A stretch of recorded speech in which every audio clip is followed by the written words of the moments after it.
Coming up on the Sports Desk, all summer 16, the Torrance and North Torrance Girls Softball Leagues had the right stuff. I'll let you know how they did at Nationals. Plus, on the boys' side, find out if the Torrance 15s made it to the Babe Ruth World Series. And if you could go to college, get an education, and play the sports you love, wouldn't you want to do it? I'm going to show you how to increase your chances of being recruited by colleges. These stories and so much more coming up right now on the Sports Desk.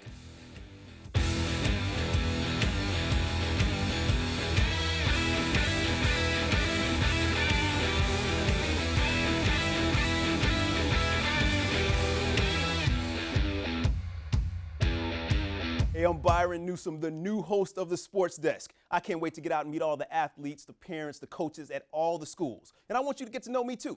Check me out at Byron Newsome TV on Instagram and Twitter. Let's get to work. Now, as I'm learning my way around the streets of Torrance, I can't help but notice there's a lot of sports going on here. Every field I pass, someone is pitching a ball, hitting a ball, sliding into a base. You know what? That explains why the softball teams are so good down here. The Torrance Girls Softball League, better known as TGSL, had one of its best summers ever. League President Ted Holloway told me that this was the most successful All-Star season TGSL has ever had. 8 All-Star teams playing in 7 invitational tournaments each. They made it to the 16 championship games, winning 7 of them. And that's not all. For the first time in the 20-year league history, they sent 5 teams to the ASA Amateur Softball Association's district tournament. And all 5 teams made it to state. 3 of those teams went on to qualify for the Western Nationals. Coach Valerie Ramirez and the Torrance Gold 12Us were confident and ready as they traveled just up the road in a northeasterly direction to Kingman, Arizona.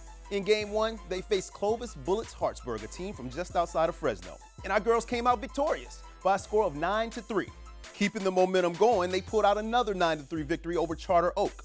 But in the next game, things changed for the talented young ladies of Torrance Gold.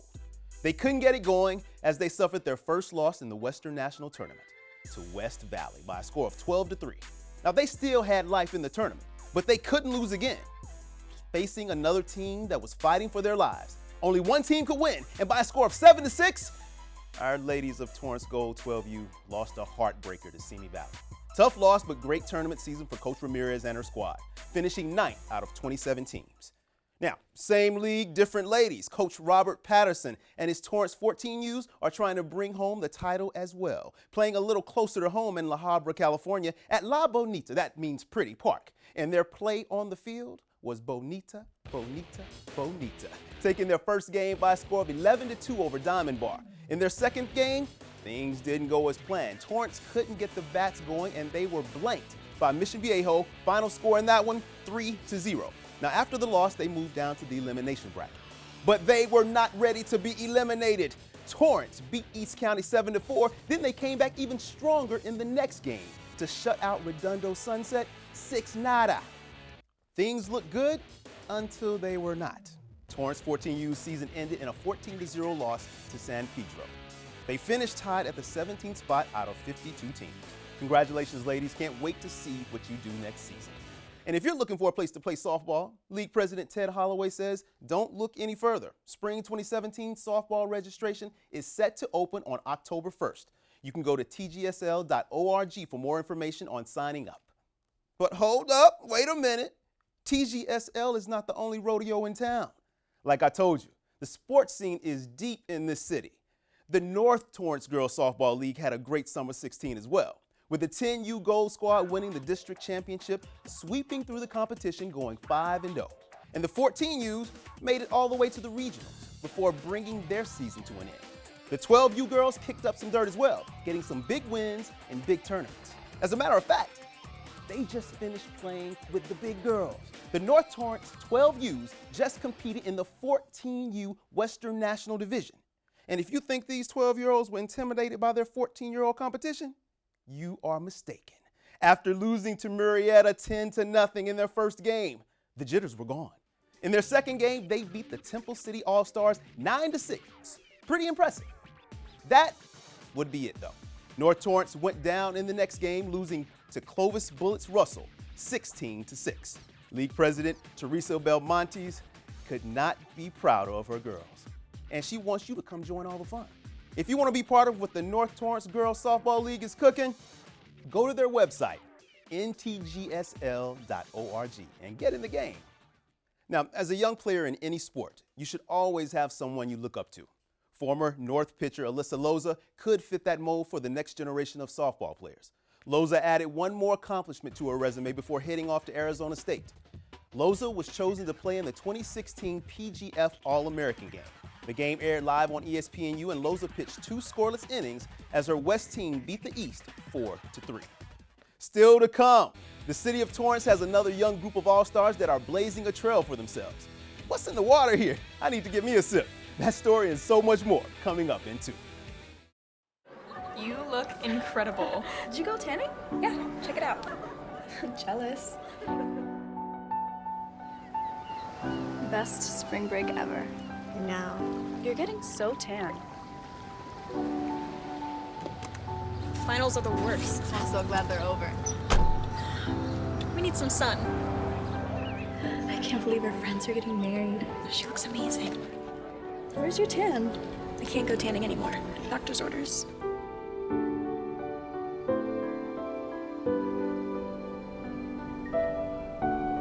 It's melanoma.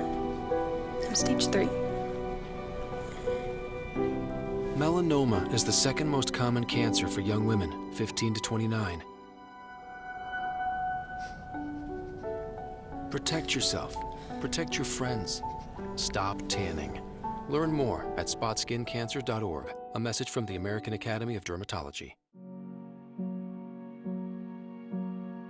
You're going to need me.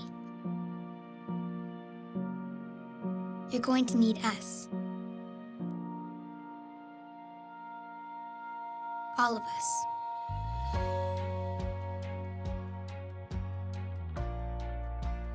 You're going to need our technical skills, our math, our engineering skills. You're going to need our help with your water, your air, your food. You're going to need our organizational skills, our problem-solving skills. You're going to need our determination, our honesty, our compassion. You're going to need the next generation of leaders to face the challenges the future will bring. And we promise we'll be there when you need us.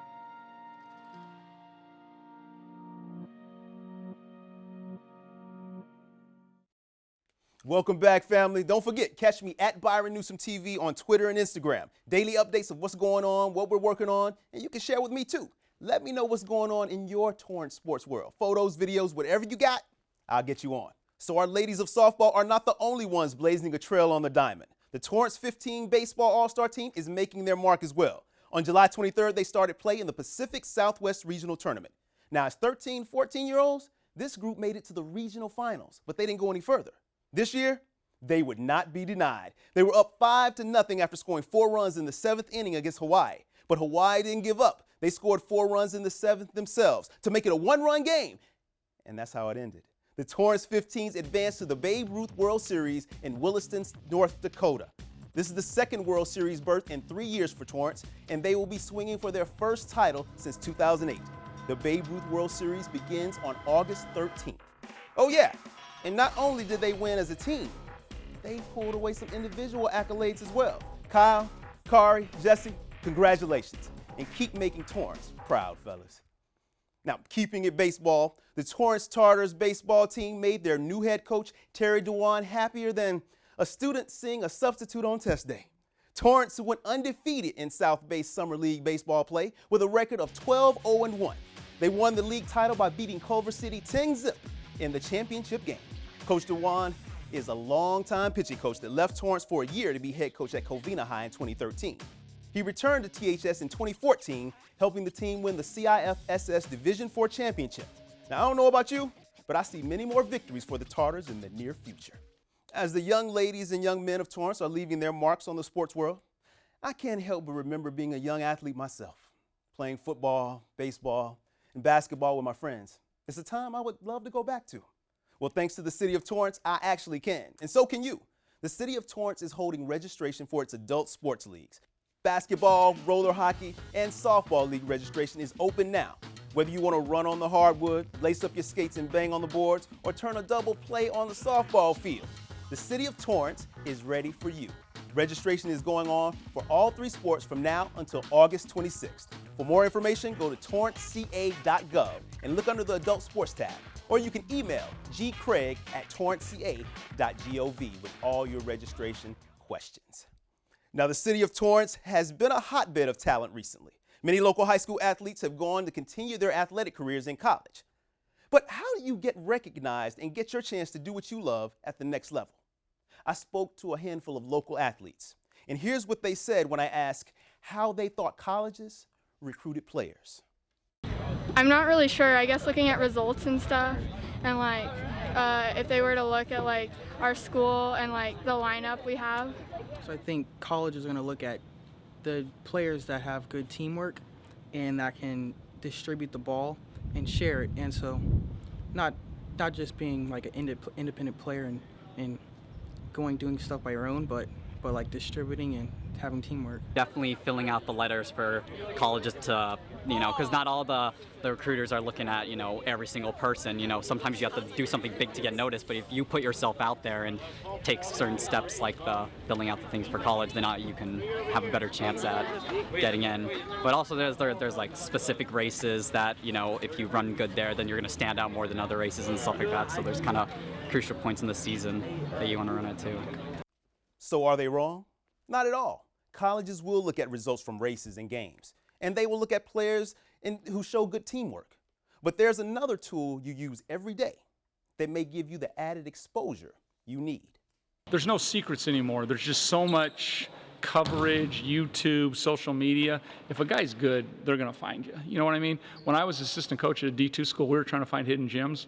It's really, really hard to find hidden gems now because everybody finds out about all the kids. I don't think there's secrets anymore. There's websites, there's I say social media, there's things out there that coaches look at, and they can compare different athletes from different schools, from different eras, and it's a lot easier to compare, and they know when kids are running, what meets they're running at. You could go out there and watch them run, if they choose to. So, it definitely has changed. Yes, social media is a very powerful recruiting tool. So as the 2016-2017 school year nears us, I'm going to get you ready for your future. I'm going to show you how you can make it easier for colleges to find you among the hundreds of thousands of athletes competing for a handful of spots on collegiate teams. Let's start by looking at how the recruiting process actually works. The first step for any college recruitment program is to fill their recruiting class with potential athletes and build a database. At this stage, coaches are looking at generic numbers such as height, weight, ranking, speed, simply building a database of athletes and their contact information. Now, they'll sometimes send out questionnaires or letters to high schools of interest, so you can fill out the questionnaires and letters completely and give the schools what they need. Now, the next step in the process, the schools will start making initial evaluations. Here is where they may look at highlight films, check out your academic eligibility, basically seeing what your potential is. You want to make sure you have good highlights of yourself, the best stuff you can find, because thousands of athletes are being evaluated. And you might even be able to find some stuff here on SportsDesk they can use. Now, you want to make sure, as my dad would always say, to have your ducks in a row. Get everything organized so colleges won't have to work too hard to find out what they're looking for. Now, once the initial evaluations are done, they start cutting down the numbers, seeing what players are best fit for their programs, leading us to step number 3, which is the secondary evaluation. You will start seeing coaches at high school practices watching in person. They start actively calling, inviting you to visit their campus. At this phase, they know your athletic ability. They're searching deeper to find out about your character and your work ethic. Nothing is guaranteed, but it does show that programs are generally interested in you. So you have to have your game face on. Be connected, ask questions, and find out how they run their program.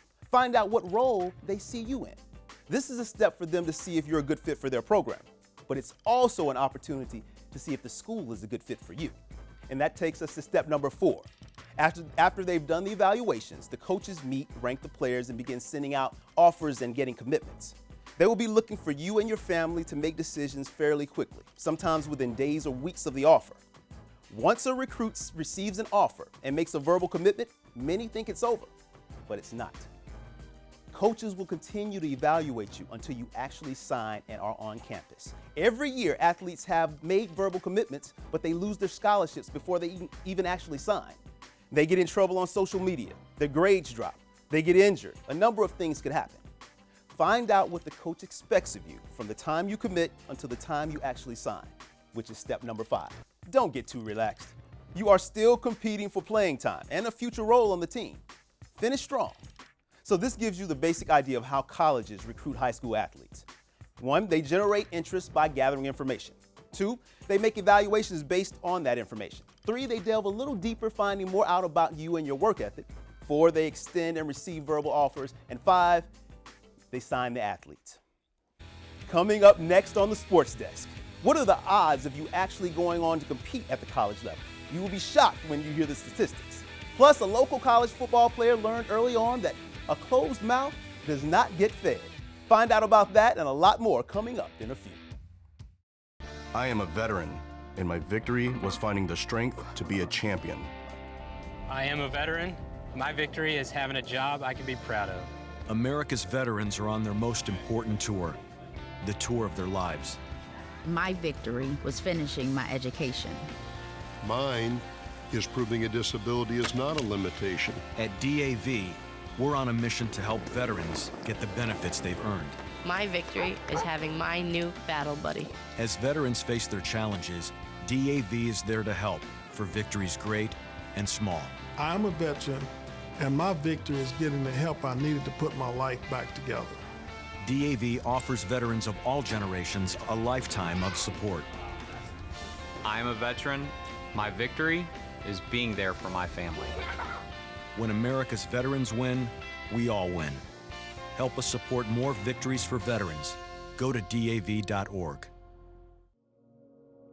Dancing to me, I think it's the truest form of expression.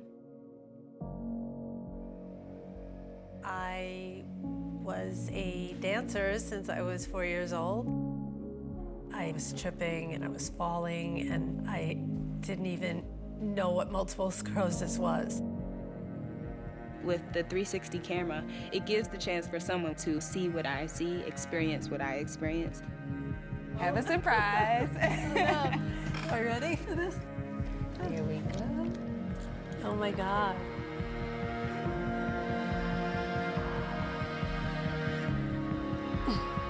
I dream sometimes and I see that.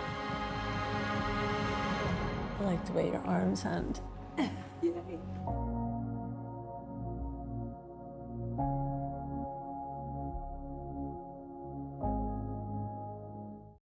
Hey, if you're just tuning in, follow me on Twitter at Byron Newsome TV and get the 5 basic steps on how colleges recruit athletes. Plus, you'll find other helpful tips to prepare you to finish high school strong and get ready for what's next. So, what is next for you? Young men and women all over the country dream of playing sports in the college and pro ranks. But of the nearly 8 million students playing high school athletics, less than 500,000 of them will play in college. So basically, less than 5% will go on to play collegiate sports. That's a tough pill to swallow if you want to be part of that 5%. Just so you can really see what I mean, let's look at some of the more popular sports. In high school basketball, here's a look at statistics for boys and girls during the 2013 and 2014 season. These stats show the reality of it. 5.9% of boys went on to play at the collegiate level, and 6.4% of girls. Since football and volleyball season are right around the corner, here's a look at those stats as well. 8% went on to play college football and 6.2% in girls volleyball. So, we have gone over the 5 steps to recruiting. We've gone over the odds of actually playing sports in college. Now I want to show you how a young man and his family are trying to beat the odds by using social media and old school hustle to show colleges what they could be missing. Jamar McDaniel. Maybe you've heard of him, maybe you haven't. But let's take a look at his resume. He's run kickoffs back for 6. He intercepts passes. He catches passes. He outruns people. And that's actually not all he's done. I made first team all LA City and had a couple records, and I went to an all-star game, and after all that I didn't really get recruited like I wanted to. Well, what do you do when you don't get what you want? You tell your family, and they help you go get it. After he didn't receive his letters and after he was discouraged, I told him, I said, I'm going to make sure people know your name. I'm going to make sure people hear about you. And she did just that, creating business cards, t-shirts, and using social media to help her son Jamar be seen by the masses. It's doing a lot for me. It's getting my name out, and hopefully it's doing the right things. You know, somebody, you know, it's not about what you do, it's like who you know. So hopefully somebody sees it and just helps me. It's like I told my kids, quiet mouths don't get fed. So when I saw you and I'm sitting there, I said, well, let me go down and introduce myself. So that's what I usually do a lot of places. You know, like Derica says, we give the cards out to everyone we meet. Giving Jamar and other athletes like him more chances to be seen. But come on, does this really work? Do college recruiters actually find athletes on the internet? Yeah, they do. Well, my time at Santa Monica, I had a linebacker from Scappoose, Oregon, that reached out to us first and, you know, was inquiring about playing football for us at Santa Monica College. So I did my little homework on him, checked him out. He came down on the spring break and, you know, we talked some things out and he came out and he actually did pretty good for us.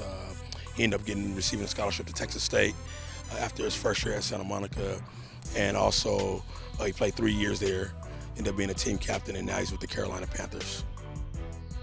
Jamar has talent. He now has more exposure, but he knows it will take more than his skills on the field to be successful. I expect to do good in the classroom again. I graduated with a 4.0, and I'm proud of that, so I expect to do that again, get another 4.0. And while business cards and YouTube links are bringing attention to his athleticism, his family wants his attention to be somewhere else. We want him to get that degree, because that's one thing they can't take away from you, is that education. And then, you know, like our dream, his dream is to, you know, play a couple of years in the National Football League. But as you know, NFL, it stands for not for long. So you got to have that degree, something to fall back on. Jamar looks to have a great season at Elko and hopes to be instrumental in helping his team win in many ways. And hey, you're already using social media. Why not use it to help you get a leg up in the recruiting game? For more information on the recruiting process, be sure to check out these websites and get all the info you can, so you will be ready. Well, Torrance, that is it. Thanks for joining me today on the Sports Desk. Don't forget to check us out on Facebook, Instagram, and Twitter. And remember, if you want to just say what's up, chat about sports, you can do that as well. Keep rising to the top, Torrance. We'll see you next time.